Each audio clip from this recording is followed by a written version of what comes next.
ശരിക്കും മണ്ണിൽ പണിയെടുക്കുന്ന ശരിക്കൊരു സന്തോഷം തന്നെയാണ്. അത് മനസ്സിനായാലും ശരീരത്തിനായാലും. മാത്രമല്ല മണ്ണിൽ അമ്മ എത്ര കണ്ട് മണ്ണിനെ സ്നേഹിക്കുന്നു അതിൻ്റെ ഇരട്ടിയായിട്ട് നമുക്ക് തിരിച്ചു തരുന്നില്ലതാണ്. സ്വാഭാവികമായിട്ട് ഞാൻ ഇവിടെ എത്തിച്ചേരാൻ കാരണം മനോജേട്ടനും മഹേഷേട്ടനും പണ്ടേ അറിയുന്നതാണ്. ഒന്നിച്ച് നമ്മ ഈ ആശുപത്രി ഗ്രൗണ്ടിൽ ക്രിക്കറ്റ് കളിക്കുന്ന സമയത്ത് ആ സമയത്ത് അതിൻ്റെ പരിചയമാണ്. മനോജേട്ടൻ ഈ രീതിയിലാണ് പറഞ്ഞത്, നിന്നെ കൊണ്ട് ചെയ്യാൻ വേണ്ടി പറ്റുന്നതാണ് ആ രീതിയിൽ നിനക്ക് ചെയ്യാം. നല്ല വളങ്ങളിടുക, അതായത് ഇംഗ്ലീഷ് വളങ്ങൾ ഒഴിവാക്കിയിട്ട് ജൈവവളമാകുമ്പോൾ നമ്മളെ മണ്ണ് അതുപോലെ നിലനിൽക്കും.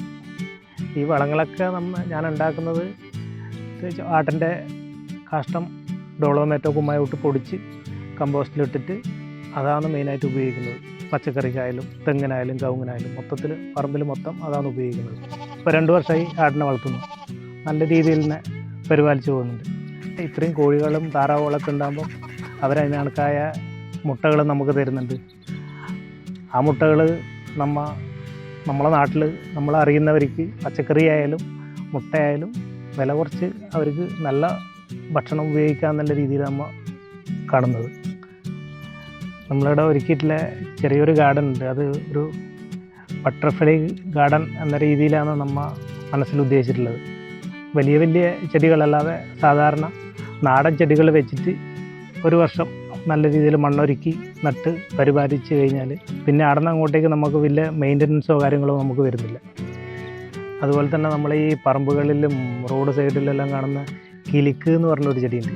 ഇഷ്ടം പോലെ പൂമ്പാറ്റകളുണ്ടാകുന്നു. വരയം കടുവ, നീലക്കടുവ എന്ന് പറഞ്ഞാൽ അങ്ങനെയുള്ള ആ ഇനത്തിൽപ്പെട്ട ഒരുപാട് പൂമ്പാറ്റകളുണ്ടാകും. ഇനിയിപ്പോൾ അടുത്ത പ്രാവശ്യം ഒരു മീൻ കൃഷിയും കൂടെ തുടങ്ങണമെന്നുണ്ട്. ഇനിയിപ്പം മഴ വരുന്ന സമയത്ത് അത് തുടങ്ങാനാണ് ഉദ്ദേശിക്കുന്നത്. നമ്മളിപ്പോൾ നിൽക്കുന്ന സമയത്ത് നമ്മളിവിടെ കുറച്ച് ആടുകൾ, കുറച്ച് താറാവ്, കുറച്ച് പ്രാവുകൾ, അപ്പോൾ മനുഷ്യരും മറ്റ് മൃഗങ്ങളും എല്ലാവരും ഒന്നിച്ച് നിൽക്കുന്ന ഒരിടം. അതിന് വേണ്ടിയിട്ടാണ് നമ്മളിങ്ങനെ ജസ്റ്റ് തുടങ്ങി വെച്ചിട്ടുള്ളത്. ഇത് ഇതേപോലെ പൂർവാധിക ശക്തിയോടെ മുന്നോട്ട് ഇതേപോലെ കൊണ്ടുപോകണമെന്നാണ് മനസ്സിലുള്ള ആഗ്രഹം.